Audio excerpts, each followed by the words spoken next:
Hello. So I'm here to speak about something which is really not very important. It's opera. And I don't know if you ever heard an opera, probably not. Opera is very simple. A soprano and a tenor want to make love, and a baritone try to prevent it. So basically, these are these singers, and it's usually a love story, and somebody's trying to prevent things from going well. A bit like Bollywood, you know, typical cliche stories, a lot of emotions. And what makes these emotions possible, even credible, that we can believe them, is the music. See, if we say, I love you, it's okay, but if we say I love you 50 times, it becomes really boring, unless it's in a song. So then the music makes it such that we can let the emotions flow out. And I think in today's world, it's particularly important that we relate to our emotions, because this is where our creativity will come. And so opera is an art from the ancient times. It was born in Italy in the 17th century. And then a very popular art form, because there was no television, no computer. The performing arts were the only place where people could entertain. So it was entertaining. It was not at all an art of the elite, like people think it is today, and it might be in some cases.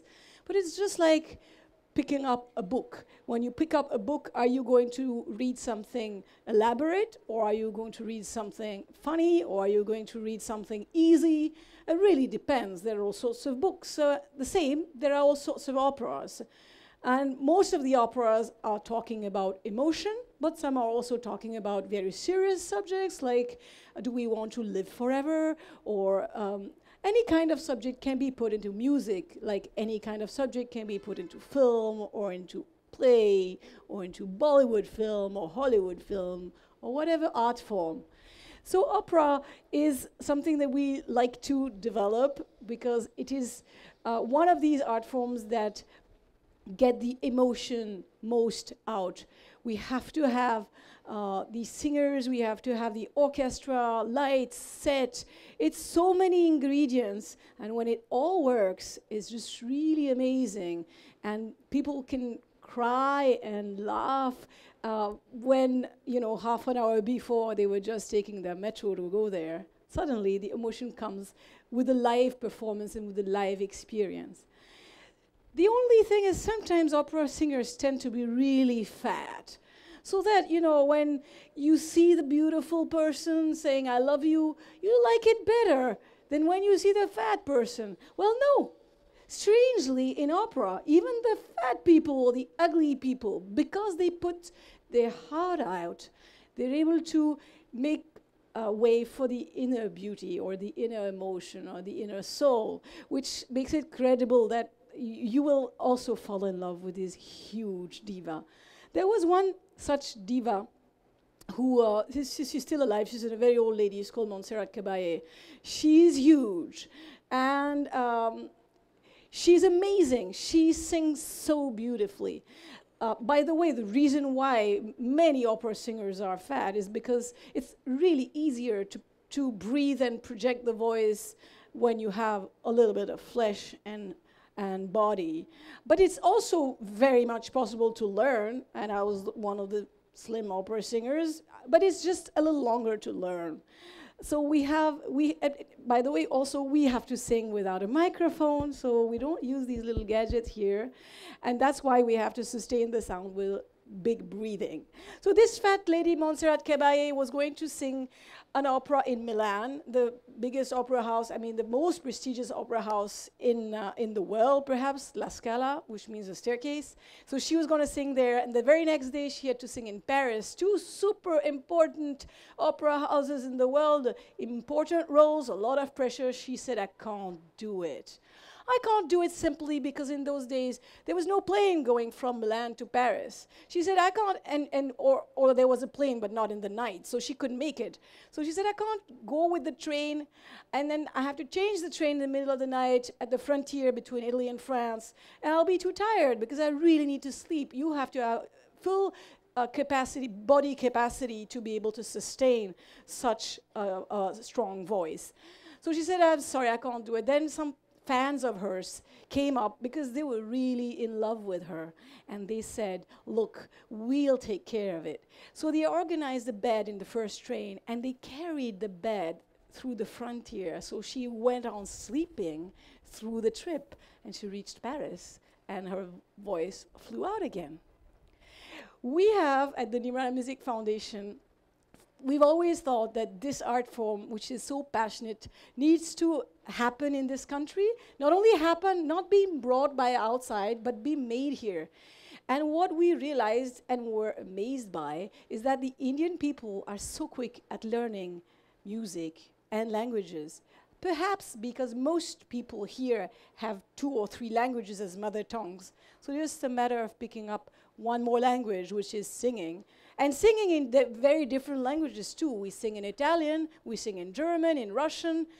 And we need to pick up enough to be able to understand what we sing, because we can't give the emotion if we don't have a clue. It's very hard to interpret something if it's just a series of syllables. So we have found that here the people are really able to pick it up and become wonderful opera singers much quicker than in the West, where it takes us 10 years. Here it can take maybe 5 or 6 years. And we have an example here, whom we'll hear, an amazing voice. He's started learning, I think, about 4 years back, maybe even 3 years back. But he's amazing. And what we're trying to do is to create an audience by staging operas that speak about India. Because the funny thing is, India is such a rich culture that it fascinates the rest of the world. And the rest of the world produces a lot of art about India. Books inspired by India, paintings inspired by India, and so operas also. We have collected about 100 operas that are set in India. The Fakir of Benares, The Pearl Fishers, which is set on an island between India and Sri Lanka, If I Were King, which is in a beautiful palace in Goa and on the beach. So all these operas are here to bring the audience slowly towards an art form which should come from inside. So I'll leave you now for enough talking about something, and I hope that you'll enjoy the hearing it. Thank you.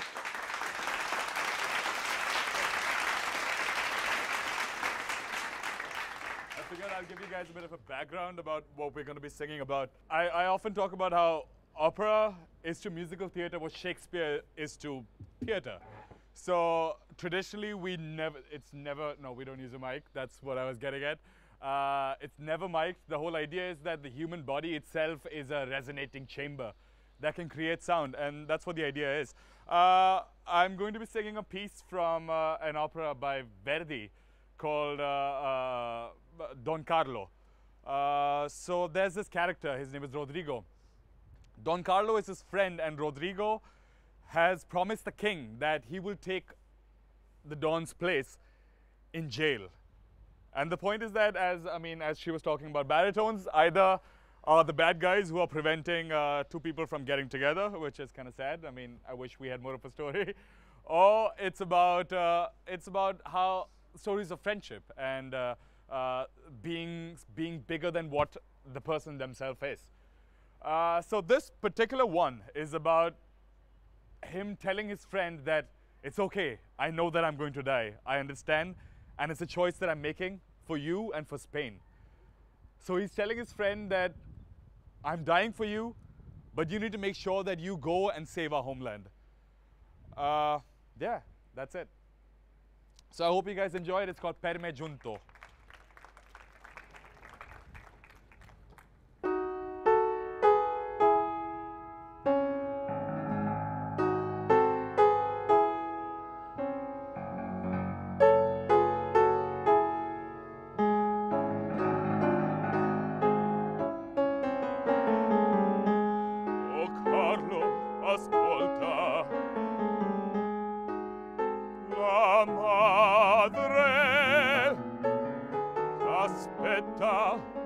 San giusto doman tutto ella sa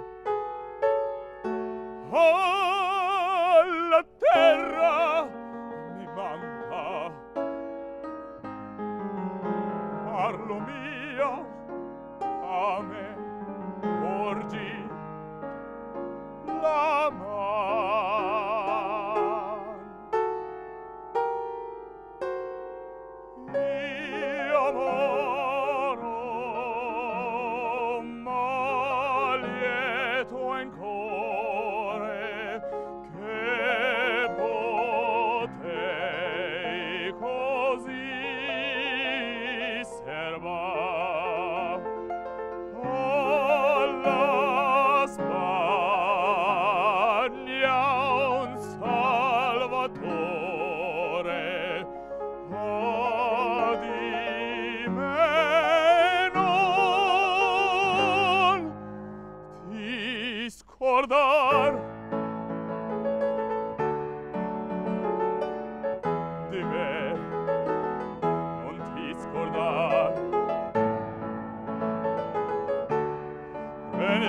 tu dovevi ed io morir per te.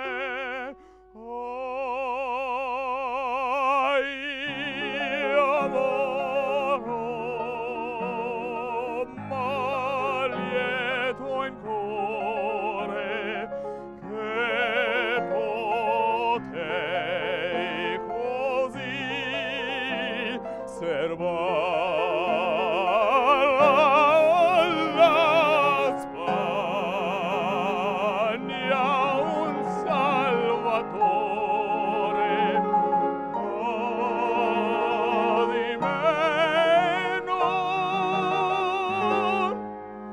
ti scordar, ah, la terra mi manca, la mano a me, oh, salva la Fiandra, Carlo, addio, oh, oh.